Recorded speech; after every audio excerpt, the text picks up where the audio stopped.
मित्रांनो, काही दिवसापूर्वी बीड शहरामध्ये येऊन बीड शहरामध्ये आम्ही सगळ्यांनी राष्ट्रवादी काँग्रेस पक्ष, शिवसेना आणि शिवसंग्राम अशी युती केलेली आहे आणि त्या युतीच्या निमित्तानं बीड शहरामध्ये आम्ही उमेदवार उभे केलेले आहेत। त्या उमेदवारांना आपण बहुमोल आपलं मत द्यावं अशा प्रकारची विनंती त्यावेळेस मी केलेली होती। सुरुवातीला कोणत्या कारणाकरता आपण आम्हाला संधी द्यावी हे सांगण्याचा प्रयत्न मी केला।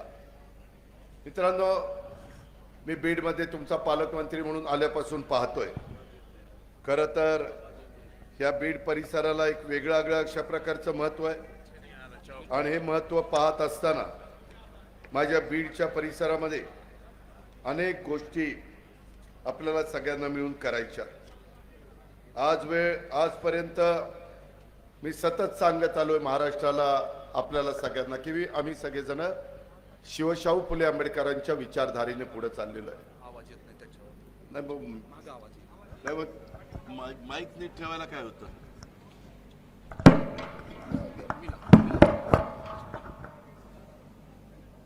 या पद्धतीनं आम्ही सगळेजण काम करतोय आणि सेक्युलर विचारधारा, सर्व जाती धर्माला बरोबर घेऊन जाणं ही आमची भूमिका आहे।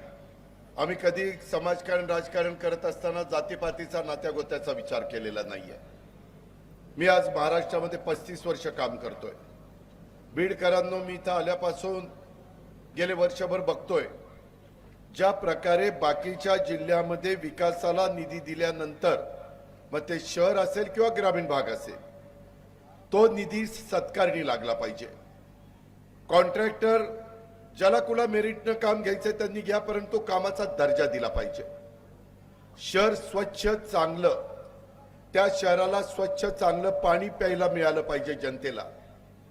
परंतु ह्याच्यातल्या अनेक बाबी आपलं जिल्ह्याचं ठिकाण असताना देखील आपल्याला पाहायला मिळत नाही। आपल्यामध्ये अनेक जाती धर्माचे लोक वर्षानुवर्ष काही ना काही व्यवसाय करतायत, काही ना काही त्या ठिकाणी छोटे मोठे आपली कामं करतायत, नोकरी करतायत, शेती करतायत।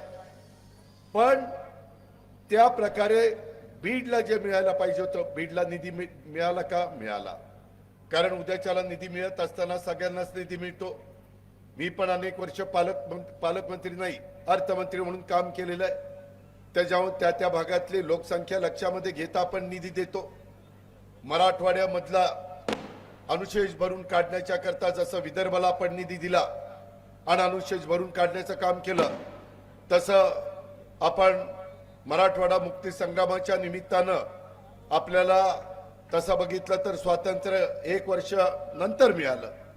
पण जाणीवपूर्वक इथं विकास झाला पाहिजे म्हणून महाराष्ट्रामध्ये जे जे प्रमुख नेते होऊन गेले त्यांनी आपल्या आपल्या काळामध्ये मराठवाड्याला देखील निधी देऊन अनुशेष भरून काढण्याचं काम केलं। पण ते काम करताना त्याचा फायदा खरोखरीच तुमच्या माझ्या बीड शहराला झालाय का? बीड शहरातले रस्ते चांगले आहेत का? बीड शहरामध्ये कचऱ्याची विल्हेवाट नीटपणे लावली जाते का?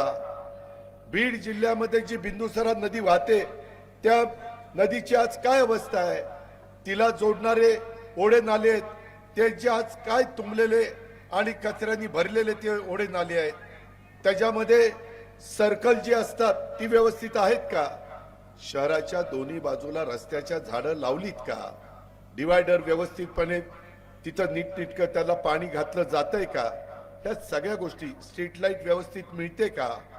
गरिबांना पण त्यांच्या करता जी घरं पंतप्रधान नरेंद्र मोदी साहेबांनी पंतप्रधान आवास योजना राबवलेली आहे, देशाच्या करता राबवलेली आहे, आपल्या राज्याला उद्दिष्ट चांगलं मिळालेलं आहे, त्याचा फायदा माझ्या मागासवर्गीय समाजाला, बीडमधल्या माझ्या अल्पसंख्याक समाजाला, माझ्या इतर मागासवर्गीय समाजाला, माझ्या बहुजन समाजाला, ह्यांना सगळ्यांना मिळतोय का? भटक्या समाजाला मिळतोय का?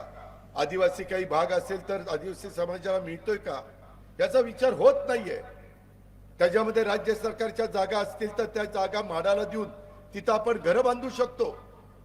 जे काम राज्यामध्ये इतर भागामध्ये होतंय तशा प्रकारची घरं बांधलेली आणि वसाहत उभी गेलेली आपण पाहतो। परंतु आपल्या इथं तशा प्रकारचं काहीच घडत नाही. माझ्या इथल्या मुला मुलींना खेळायला क्रीडांगण नाही, उद्यानं नाही. माझ्या इथल्या मुला मुलींना चांगल्या पद्धतीनं जे काही इंडोर गेम्स करायचे त्याकरता जागा नाही, जॉगिंग ट्रॅक नाही. हे सगळं पाहत असताना मी तुमचा पालकमंत्री झालो. मी हे सगळं पहिल्यांदा बघितलं. मागच्या काळातला निधी हा चांगल्या पद्धतीने इथं खर्च झाला नाही. त्याच्याबद्दल सगळी माहिती काढण्याचं काम चाललेलं आहे. काही अजून चुका ह्या जिल्ह्यामध्ये झालेल्या आहेत. त्याच्यामध्ये राज्य सरकारचं नुकसान झालेलं आहे. त्याची चौकशी आम्ही नेमलेली आहे. त्याच्यातनं आतापर्यंत 150 कोटी रुपयाचे गफला ह्या जिल्ह्यामध्ये जमीन ॲक्वायर करत असताना झालाय. अशा प्रकारचं एक चित्र पुढे आलेलं आहे. त्याच्यातली वस्तुस्थिती आम्ही शोधतोय. जे कोणी दोषी असेल त्याच्यावर कारवाई आम्ही करतोय. परंतु ही फार मोठी साखळी आहे की वरपासून खालपर्यंत अधिकारी वर्गामध्ये काहींच्या चुकांच्यामुळं ती तिथं अतिशय बरबटलेली आहे. ते काम आपल्याला करायचं आहे. मित्रांनो, कदाचित काही जण जिव्हाळ्याचा मुद्दा उपस्थित करतील की बाबा आपल्या बीड मधली सूत्र दुसऱ्याच्या हातात कोणाला द्यायची. उद्याच्याला अजित पवारांच्या हातात सूत्र गेली तर आपण काही त्याच्यामध्ये कमी आहोत का. आज खरं तर इथल्या शहरातलं जे जे नेतृत्व काम करत होतं ते कमी पडलं. आज आपल्या इथं काय अवस्था आहे. आज आपल्या इथं कुठली संस्था चांगली चाललेली आहे. जिल्हा मध्यवर्ती सहकारी बँक चांगली चालली आहे. दुधाचा व्यवसाय महाराष्ट्राच्या कानाकोपऱ्यामध्ये वाढलाय. आपल्या इथं तो वाढलाय. पोल्ट्री ब्रॉयलरची किंवा अंड्याची इथं लोकांना 2 पैसे मिळण्याच्या करता माझ्या शेतकऱ्याला जोडधंदा दिलाय. शेळी मेंढीचा व्यवसाय करायला काही मदत झाली आहे. वेगवेगळ्या प्रकारचे अनेक उद्योग आहेत, अनेक योजना आहेत, केंद्राच्या आहेत, राज्याच्या आहेत, वेगवेगळ्या महामंडळाच्या आहेत, वेगवेगळ्या संस्थाच्या आहेत, बार्टीच्या आहेत, आरटीच्या आहेत, मार्टीच्या आहेत, माझ्या सारथीच्या आहेत, महाज्योतीच्या आहेत, अमृतच्या आहेत ना. बाकीचे लोक त्याच्यामध्ये आपल्या आपल्या भागामध्ये प्रकरण करतात, बिनव्याजी पैसे मिळवतात आणि त्याच्यातनं तिथल्या लोकांच्या मध्ये आर्थिक सोबत आणण्याचा प्रयत्न करतात. मी तुम्हाला मागेही सांगितलं तिथं विमानतळ झालं नाही. आता ते काम आम्ही हातामध्ये घेतलेलं आहे. आपली रेल्वे 35 वर्ष चालू करता आली नाही. ती रेल्वे आम्ही चालू करून दाखवली.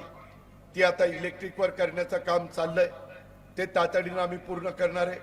ती रेल्वे पुण्यापर्यंत आम्ही नेणार आहे आणि नंतर टप्प्याटप्प्याने पुढं मुंबईपर्यंत नेण्याचा आमचा मानस आहे. जर मुंबईला प्लॅटफॉर्म उपलब्ध झाला तर हे सगळं करावं लागणार आहे. कनेक्टिव्हिटी फार महत्वाची आहे.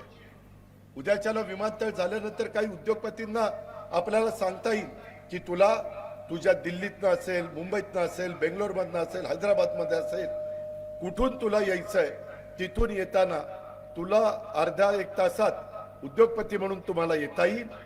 तुमचं काम तुम्हाला करता येईल. संध्याकाळी परत जाता येईल. अनेक ठिकाणी तशा पद्धतीनं विमानतळ केली आणि राज्य सरकारचं मुळात धोरणच आहे जिल्हा तिथं विमानतळ. राज्य सरकारचं धोरण आहे CIIT प्रत्येक जिल्ह्यामध्ये. काय ह्याच्या आधी प्रयत्न झाला नाही. आता मी तुमच्या करता 200 कोटी रुपयाचं CIIT मंजूर केलेलं आहे. त्याचं काम चालू झालेलं आहे. माझ्या बीड मधल्या मुलांना मुलींना कुशल त्या ठिकाणी शिक्षण द्यायचंय, कुशलपणे घडवायचंय. हे त्यामध्ये आम्हाला करायचंय. त्याचबरोबर आम्हाला त्याच्यामध्ये सायन्स पार्क करायचंय. काय काय नवीन प्रयोग होत आहेत ते माझ्या बीड जिल्ह्यातल्या पण मुलांना मुलींना पाहता आले पाहिजेत. त्याच्यातनं त्यांना शिकता आलं पाहिजे. मित्रांनो, मी पुणे जिल्ह्याचा पालकमंत्री म्हणून आपण मोठ्या प्रमाणावर न्यासामध्ये मेरिटची गोरगरिबांची मुलं सिलेक्ट करतो आणि त्यांना पाठवतो सरकारी खर्चाने. तसं मला आता बीडमध्ये देखील करायचंय. गरीबातल्या गरीब मुलगा जन्माला आला, त्याच्या आई वडिलांची ऐपत नसेल, मुलाला नासामध्ये पाठवायचं तर आम्ही त्यांचं सिलेक्शन करू. मी तुम्हाला फोटो दाखवतो की परवा पुण्याची टीम या महिन्यात का गेल्या महिन्यात शेवटी त्या बाबतीमध्ये नासाला गेली.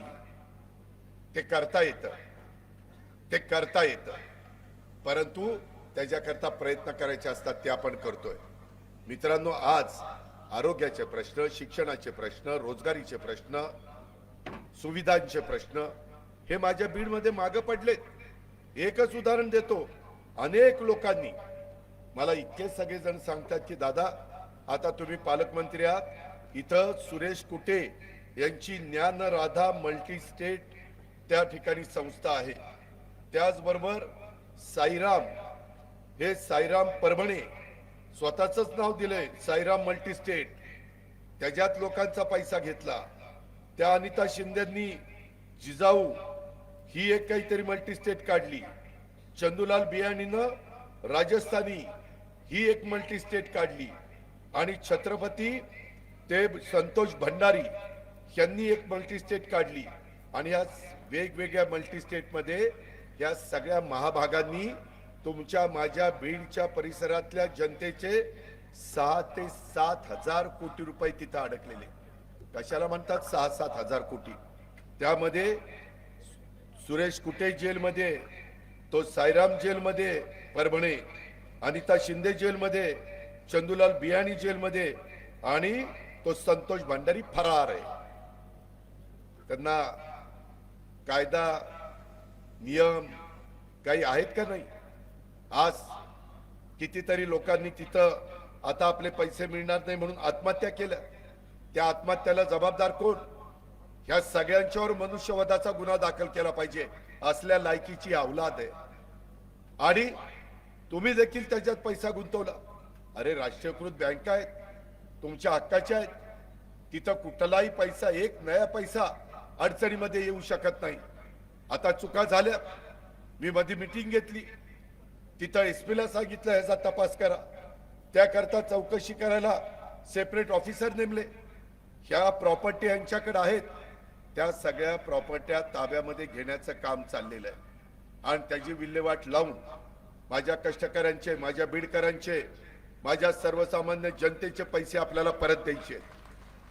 कुणीतरी आपल्या मुलाबाळ लग्नाला आल्यानंतर त्याचे पैसे वाढतील आणि लग्न कार्य होईल, शिक्षण होईल, काहीतरी उद्याच्याला उतार वयामध्ये आपल्याला त्या पैशाचा उपयोग होईल म्हणून जनतेने पैसे गुंतवले ना. आणि ते पैसे त्यांना मिळायला नको? हे काम कुणाचं आहे? कुणी दुर्लक्ष केलं? का दुर्लक्ष केलं? जे इथलं नेतृत्व करायला जातात त्यांचं काम नाही? आम्ही ज्यावेळेस जनता आम्हाला निवडून देते त्यावेळेस काय योग्य आहे काय अयोग्य आहे आम्ही जनतेला सांगितलं पाहिजे. आणि सांगून देखील जनतेने नाही ऐकलं तर आपण आपल्या मनाला सांगितलं पाहिजे की आपण योग्य रस्ता शाहू फुले आंबेडकरांचा दाखवला होता, जनतेने ऐकलं नाही. जनता जनार्दन सर्वस्व आहे, ते स्वतःचा विचार करणारे आहेत. त्यांच्या सद्विवेक बुद्धीला स्मरून जे त्यांना करायचं ते करू शकतात. हा अधिकार संविधानाने दिलेला आहे. या पद्धतीने मित्रांनो आम्ही पुढे चाललोय. माझी आपल्याला विनंती आहे, यावेळेस आम्ही श्रीमती प्रेमलताई दादासाहेब पारवेंच्या रूपाने नगराध्यक्ष उमेदवार दिलेले. बाकीचे आम्ही उमेदवार साधारण किती प्रभाग आहेत? अरे बघू ना, हे बघू ना,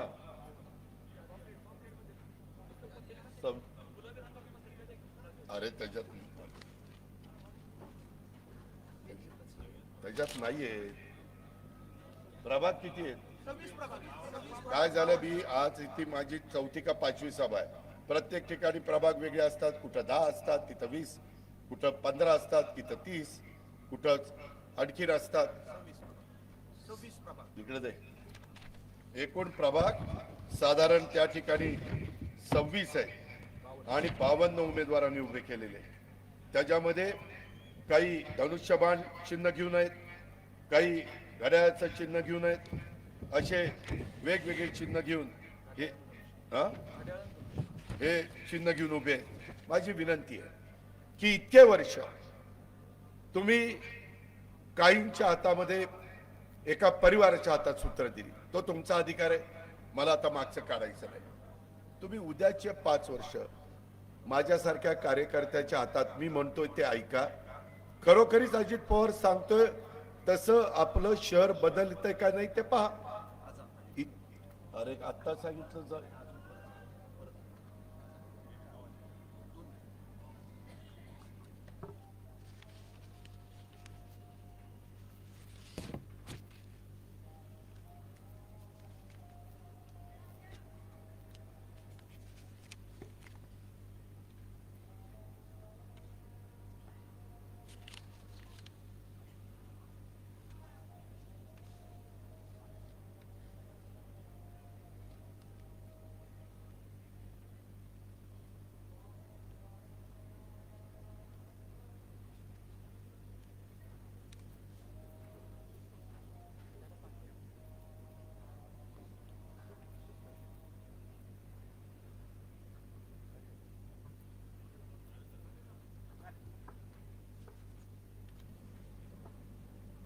मित्रांनो, एकदा तुम्ही मला संधी देऊन बघा.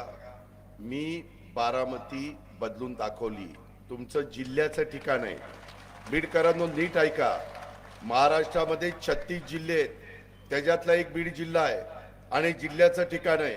इथं आज देखील चांगल्या प्रकारे अंडरग्राऊंड ड्रेनेज नाहीये. याला जबाबदार कोण?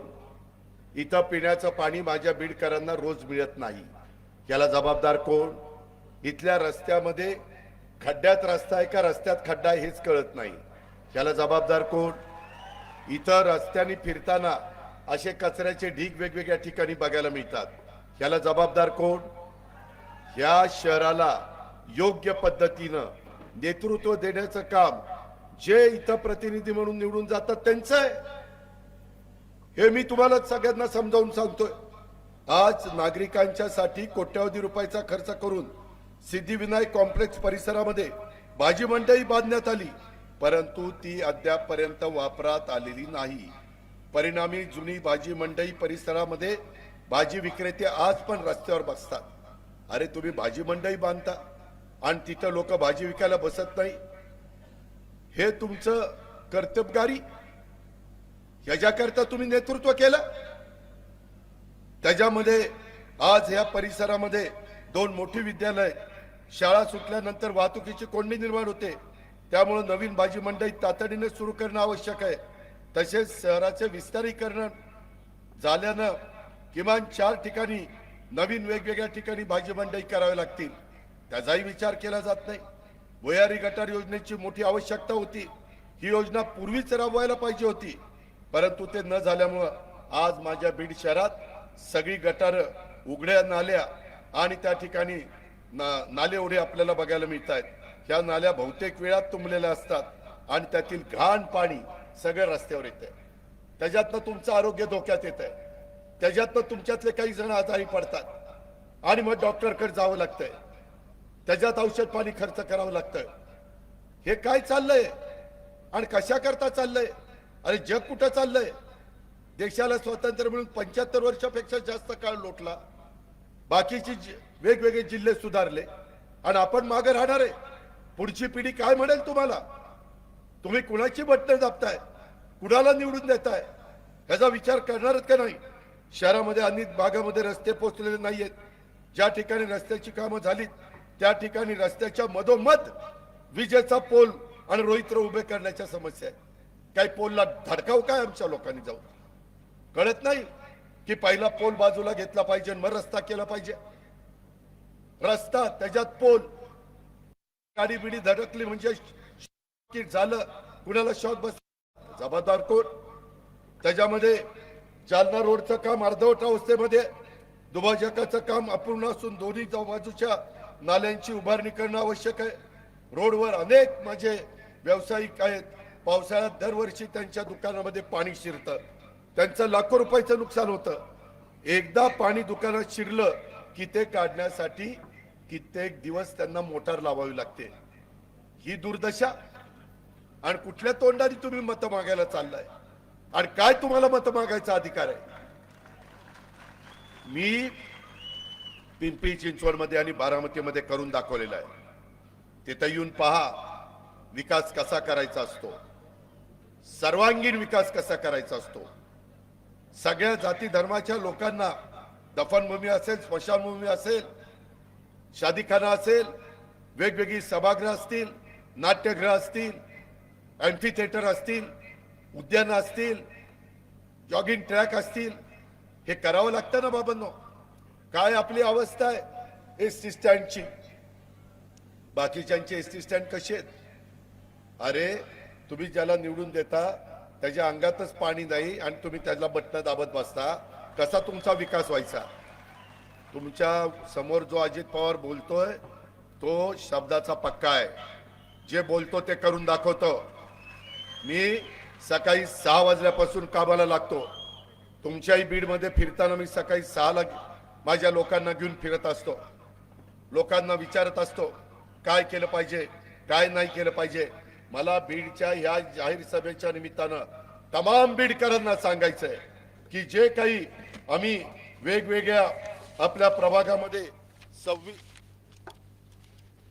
26 प्रभागामध्ये 52 उमेदवार आणि आमच्या त्या ठिकाणी स्वतः पार्वेताई उभ्या केलेल्या आहेत। या सगळ्यांना एकदा मी म्हणतोय म्हणून माझं ऐका, तुम्ही मतदान करा आणि काय बदल होतोय तो त्या ठिकाणी पहा। आज माझ्या शहरामध्ये मोकाट जनावरांचा प्रश्न गंभीर बनलेला आहे। नगरपालिकेकडे कोणवाडे असून देखील ते सुरू नाहीयेत। परिणामी शहरातल्या प्रमुख चौकात जनावरे मस्तपैकी रवंत करत बसतात, ठय्याच मांडतात। ते सांगतात साईडने जावा, मी मध्ये बसले, इकडून जावा, मी मध्ये बसले। अरे काय पद्धत आहे का रे?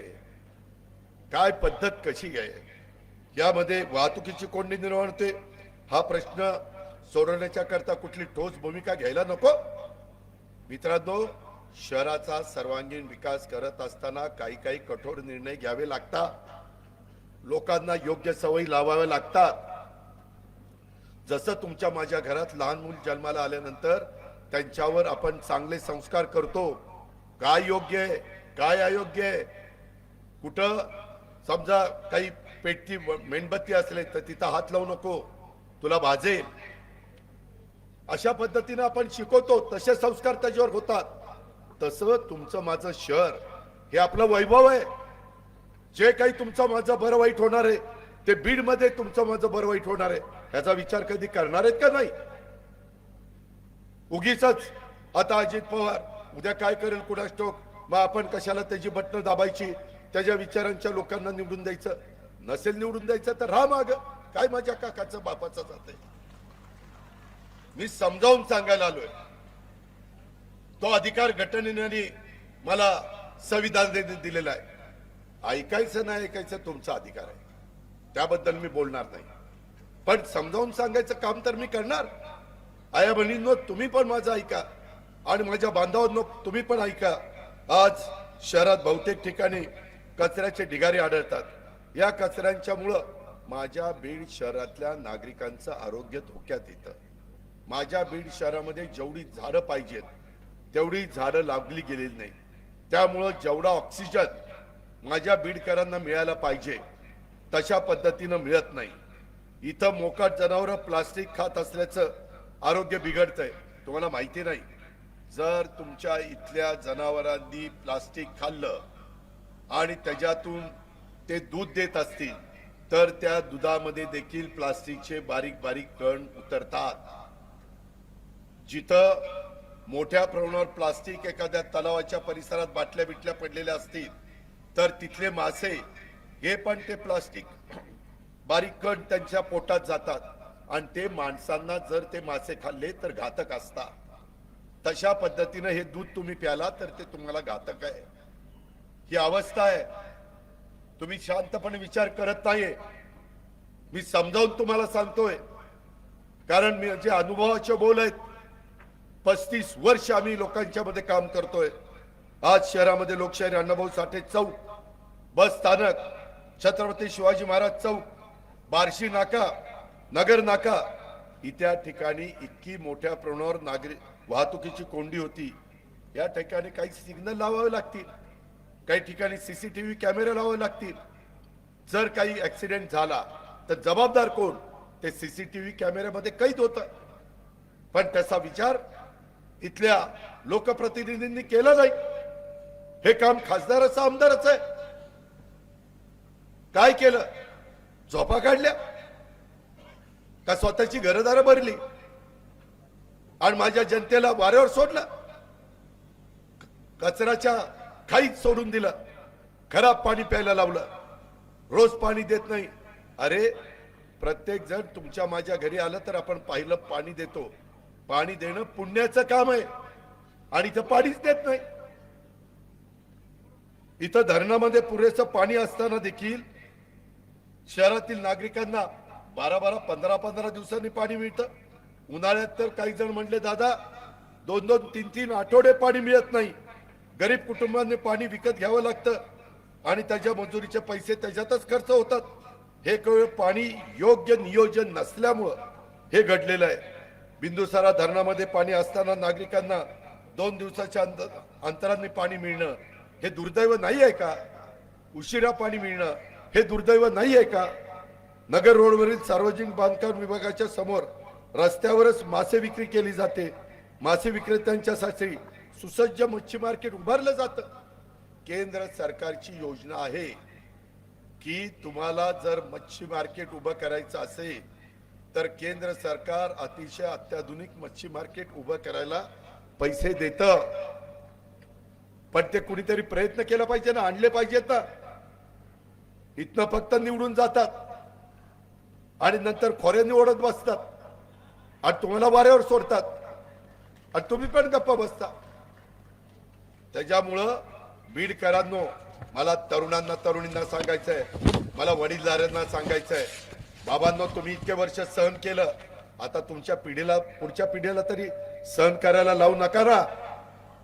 त्याच्यामध्ये शहराचं विस्तारीकरण होत असून वीज पुरवठा सुरळीत करण्याच्या करता नवीन सबस्टेशनची आवश्यकता आहे.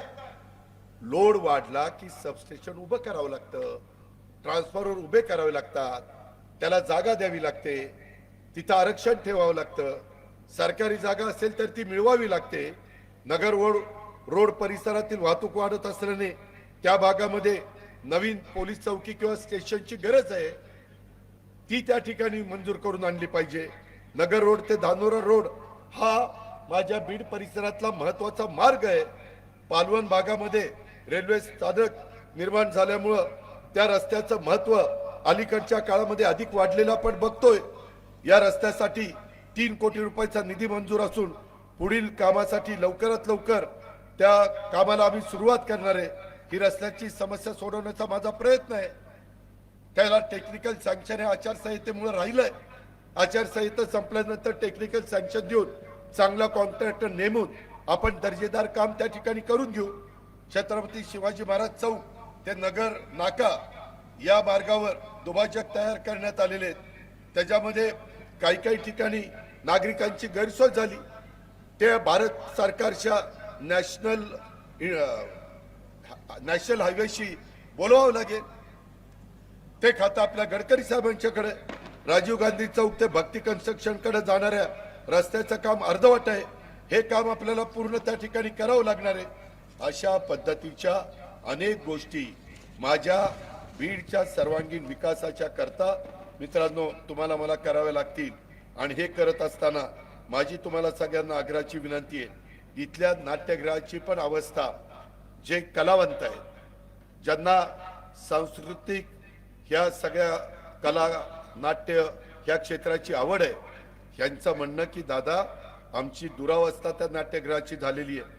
त्या ठिकाणी नाटक सादरीकरणाच्या करता आलेल्या कलावंतांना देखील जाहीर नाराजी ते व्यक्त करतात.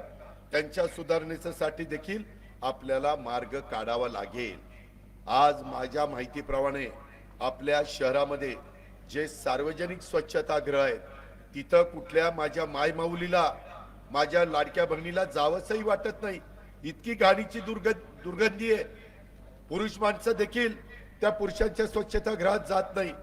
अक्षरशः कचरा कचरा कचरा कचरा करणाऱ्या लोकांना तुम्ही निवडून देता.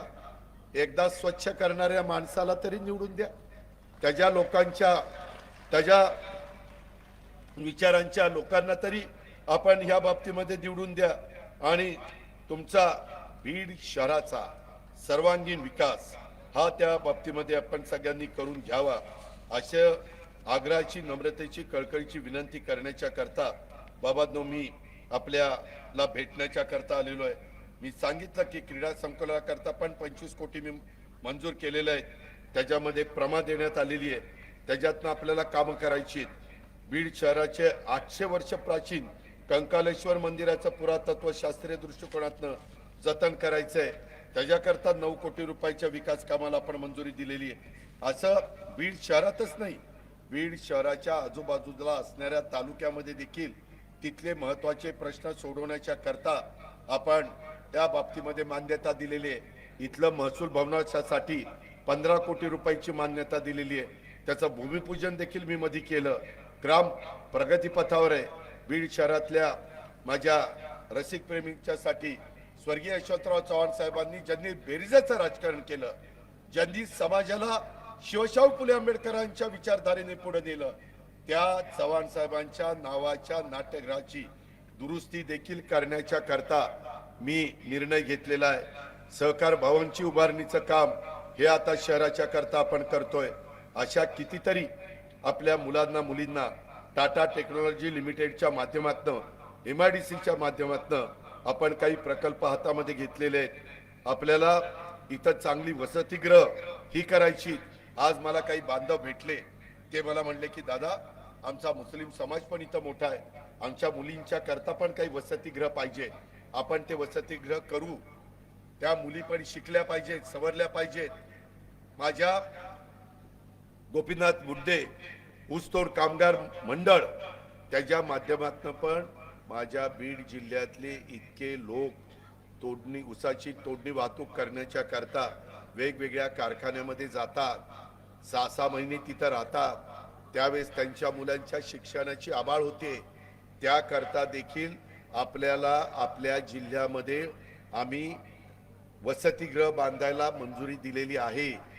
त्याच्या संदर्भात ह्या सगळ्या कामाचा उरक हा आपल्याला दर महिन्याला आढावा बैठक घेऊन करावा लागणार आहे।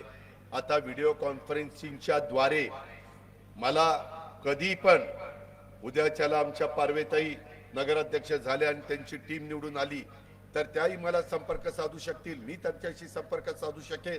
मी चांगले काही अधिकारी तिथं नेमेन, त्यांना सांगेन की रोजचे रोज जी कामं सांगितलेली आहेत ते संध्याकाळी मला लॅपटॉपवर फोटो पाठवा, खरंच दिवसभरात काय काम झालं। काम करायचं म्हटलं तर करता येतं, प्लॅनिंग पाहिजे आणि काम करून घेण्याची ताकद पाहिजे, इच्छा पाहिजे। हे आपण करू ना। त्याच्यामध्ये माझ्या ऊस कामगारांचा मेळावा घेतला, त्याच वेळेस मी मिशन साथी कामगारांना वेगवेगळे प्रकारचे फर्स्ट एड किट वगैरेचं वाटप केलेलं आहे। आपल्याला माझी झाडं जी लावली अजून पुढे झाडं त्या ठिकाणी लावायची। हरित महाराष्ट्र समृद्ध महाराष्ट्र अभियानांतर्गत हरित बीड अभियान हे वर्षभरात आपल्याला मोठ्या प्रमाणात झाडं लावून त्या ठिकाणी करायचं आहे। आणि शिक्षणाच्या मध्ये जिथं आबाळ असेल, जिथं अडचण असेल, तिथं त्या पद्धतीनं आपल्याला सगळ्यांना काम करून दाखवायचं आहे। मी मध्ये बीड जिल्हा रुग्णालयामध्ये कार्डियक कॅथलॅब कार्यान्वित नव्हती, ती जिल्हा नियोजन समितीच्या माध्यमातून मंजूर केली आणि त्याकरता आवश्यक असणारा निधी दिला। जिल्ह्यातील माझ्या गोरगरीब बीडकरांना पुणे मुंबई सारख्या महानगरामध्ये सुविधा स्थानिक पातळीवर जर तशा मी उपलब्ध करून दिल्या तर बीड जिल्ह्यातल्या माझ्या माता बाल संगोपन रुग्णालयामध्ये मॉड्युलर ओटी आणि मॉड्युलर लेबर रूम या देखील आपण कार्यान्वित करण्याच्या करता काम केलेलं आहे, त्यालाही आपण मान्यता दिलेली आहे। मित्रांनो, ही सगळी कामं आपल्याला सगळ्यांना करायची आणि त्याच्यातली बरीचशी कामं आता आम्ही मार्गी लावलेली आहेत, परंतु पुढची कामं खऱ्या अर्थाने वेगाने पुढे जायची असतील मी तर तुम्हाला आज राष्ट्रवादी काँग्रेस शिवसेना शिवसंग्राम आघाडी जी झालेली आहे, युती जी झालेली आहे, त्या घड्याळाच्या धनुष्यबाणाच्या चित्रावर आपलं बहुमोल अशा प्रकारचं मत देण्याची गरज आहे। हेच समजून सांगण्याच्या करता मी आलोय। राहिलेले 2-3 दिवस महत्वाचे आहेत। आज तारीख आहे ही 29 आहे, 30, 1 आणि 2 तारखेला मतदान आहे। हौसे नवसे गवसे येतील, प्रलोभन दाखवतील, आम्ही याव करू, आम्ही ट्याव करू।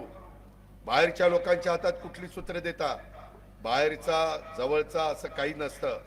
उद्याच्याला जो कोणी काम करेल तो आपला, त्याच्याकडनं आपण आपला विकास करून घ्यायचा, हे सूत्र आपण डोळ्यासमोर ठेवलं पाहिजे, हे लक्षात ठेवा। आणि त्यामुळं माझी आपल्याला विनंती आहे की आपल्याला सर्व घटकांना बरोबर घेऊन जात असताना या सगळ्याचे प्रश्नाची सोडवणूक करण्याचं काम हे आपल्याला सगळ्यांना करायचं आहे। आणि बऱ्याच नवीन गोष्टी, बरेच नवीन योजना ह्या केंद्र सरकार राज्य सरकार राबवत असतं। त्याही योजनांचा ज्यावेळेस आमच्या पुढे फाईल येईल त्यामध्ये वेगवेगळ्या जिल्ह्याचा समावेश करत असताना मी त्याच्यामध्ये मला जो अधिकार असेल त्याच्यामध्ये बीड नाव टाकेल की त्या योजनेचा फायदा माझ्या बीडच्या जनतेला झाला पाहिजे। अशा पद्धतीने आम्ही करू शकतो, त्याबद्दल आपण काळजी करू नका। पण तुम्ही स्वतः उभे आहात असं समजून उद्याच्या राहिलेल्या 2-3 दिवसात काही काही जण कशा करतात, त्यांना बीडचं सगळं कारभार आपल्या हातात पाहिजे. कारण काहींना ह्या बीडच्या असणाऱ्या एकंदरीत विकास कामातनं काही त्या ठिकाणी स्वतः करता पाहिजे असतं आणि त्याच्यातून त्यांचं राजकारण चालतं. मी माझं राजकारण करण्याकरता बीड नगरीतल्या जनतेला मतं मागत नाही. मी तुमचा सर्वांगीण विकास करण्याच्या करता मागतोय. मी माझ्या भागाचा सर्वांगीण विकास करतोय आणि करणार. परंतु माझं बीड पण, माझं मराठवाड्यातलं एक महत्वाचं शहर पण, काबाड कष्ट करणारा माझा इथला कष्टकार असेल, इथली लाडकी बहीण असेल, इथले पुरुष मंडळी असतील, इथले तरुण तरुणी असतील, यांना पण आता मी काहींच्या घरी गेलो होतो. कुणाच्याकडे दुःखद निधन झालं, कुणाचा पाय जरा ऍक्सिडेंट मध्ये खराब झाला, ते अंथरुणावर होते. एक माणुसकी म्हणून आपण जातो आणि त्यांच्या सुखदुःखामध्ये आपण आधार देण्याचं काम करतो. ही आपली परंपरा, ही आपली संस्कृती आहे, ही आपल्या बाप दादांनी आपल्याला शिकवलेली आहे, हे लक्षात घ्या. आणि तिथं जात असताना काही मुलं त्यांच्या घरातली भेटली. ते म्हणले की दादा, आम्ही, त्या मुलीनं सांगितलं, मी बारामतीलाच विद्या प्रतिष्ठानच्या शाळेमध्ये शिकले, कॉलेजमध्ये शिकले आणि मला अजून पुढेही काही बनायचं आहे. मी म्हणलं कसं ग बारामती? खूप छान आहे दादा. आणि म्हटलं आपलं बीड? आई ग काय दादा, लई बेकार आहे. दादा नाही बेकार, बीड शहर बकाल आहे, बकाल. त्यांचा मुलगा आमच्या बारामतीमध्ये, तो म्हणला की तिथल्या सुधारणा बघितल्यानंतर आम्हाला मनात असं येतं की बारामतीमध्ये होऊ शकतं ते बीड मध्ये का होऊ शकत नाही? ते तालुक्याचं ठिकाण आहे, हे जिल्ह्याचं ठिकाण आहे. तिथं व्हायचं कारण तिथला लोकप्रतिनिधी हा त्या ठिकाणी विजन असणार आहे आणि इथले लोकप्रतिनिधी स्वतःच घरदार भरणार आहेत. म्हणून तुमचं वाटोळ होतंय, म्हणून तुमचं नुकसान होतंय, म्हणून तुम्ही मागे राहताय. म्हणून जिल्हा असताना देखील माझ्या जिल्ह्याला जे काही मिळालं पाहिजे ते मिळत नाही. आता मी आलोय, आता तुम्ही मला साथ द्या, हे मला सांगायचंय. आणि मी काम करताना कधी पण जातीपातीचा, नात्या गोत्याचा विचार करत नाही. याही बद्दल मी आपल्याला सांगेन. खासबाग देवी ते मुमिनपुरा रस्त्यावरील बिंदुसरा नदीवरचा पूल आणि रस्ता ह्या मंजूर करा. अरे करणार ना, पहिल्यांदा यांनी मला संधी तर द्यावी. संधी दिली तर करणार. उर्दू घर मंजूर आहे, जागा उपलब्ध करून द्या. अरे देऊ ना. मी मगाशीच सांगितलं, सर्व जाती धर्माच्या लोकांचे महत्वाचे प्रश्न जे जनतेशी निगडित असतील, एकट्या दुकट्याचा फायदा होणार असेल तर मी करणार नाही, पण समाजाचा फायदा होणार असेल तर मी नक्की करीन. त्याकरता मी तुमच्या पाठीशी उभा राहीन, विकास कामाला मी मदत करीन. हा शब्द देखील मी माझ्या बीडकरांना या सभेच्या निमित्तानं देतो. आणि म्हणून माझी विनंती आहे की नंतर काही 3 तारखेचा निकाल लागल्यावर, दादा आमच्याकडे परिस्थिती फारच भारी होती, पण राव रात्री गडबड झाली, हे असलं काही मला सांगू नका. रात्री नाही, दिवसा नाही, गडबड नाही, काही नाही. आणि जे काही करायचंय, तुम्ही कुणाचं बटन दाबताय ते फक्त तुम्हालाच माहिती आहे, बाकी कुणाला माहिती नाहीये. त्याच्यावर घाबरण्याचं कारण नाही, कुणाच्या दहशतीखाली राहायचं कारण नाही. काही जण म्हणतील अरे अजित पवार 1 दिवस येईल, 12 महिने तर आम्हीच आहोत ना. अरे तो 1 दिवसात येऊन जेवढं काम करेल तेवढं 12 महिन्यात तुम्हाला करता येणार नाही, असं सांगा त्यांना. अशा पद्धतीनं जशास तसं उत्तर द्यायला शिका, हिमतीनं वागा. तो अधिकार तुम्हाला आहे आणि त्या पद्धतीनं तुम्ही पुढे चाला. निश्चितपणे तुम्ही इथं बदल करू शकता, इथं तुम्ही तुमच्या पुढच्या पिढीचा विकास करू शकता आणि कायापालट करू शकता. हेच मला या निमित्तानं सांगायचं आहे. आज मी श्रीमती प्रेमलाताई दादासाहेब पारवे आणि हे सगळे आमचे जवळपास 52 उमेदवार हे आम्ही जे काही दिलेले हे सगळ्या घटकाचं प्रतिनिधित्व करण्याचे दिलेले, अनुभवी पण दिलेले, काही नवीन पहिल्या दमाचे पण दिलेले, पहिल्यांदाच प्रतिनिधित्व करतायत. मी हेही ठरवलंय, तुम्ही मला साथ दिली, तुम्ही हे सगळे धनुष्यबाण आणि घड्याळाच्या चिन्हावर बटन दाबायचं काम केलं, आया बहिणींनो, बांधवांनो, तरुण तरुणींनो, सगळ्या वेगवेगळ्या क्षेत्रातल्या प्रतिष्ठित नागरिकांनो, तर मी ह्यांना ते यशदा आहे आमचा पुण्यामध्ये, त्याच्यामध्ये निवडून आल्यानंतर काही ट्रेनिंग दिलं जातं, कामं कशी करायची, मंजुऱ्या कशा मिळवायच्या. आम्ही मी ज्यावेळेस 90 ला खासदार झालो त्यावेळेस खासदार झालेल्यांचं पण सगळ्यांचं 2 दिवसाचं एक शिबिर असतं, आमदारांचं पण असतं, विजयसिंह पंडितला माहिती आहे.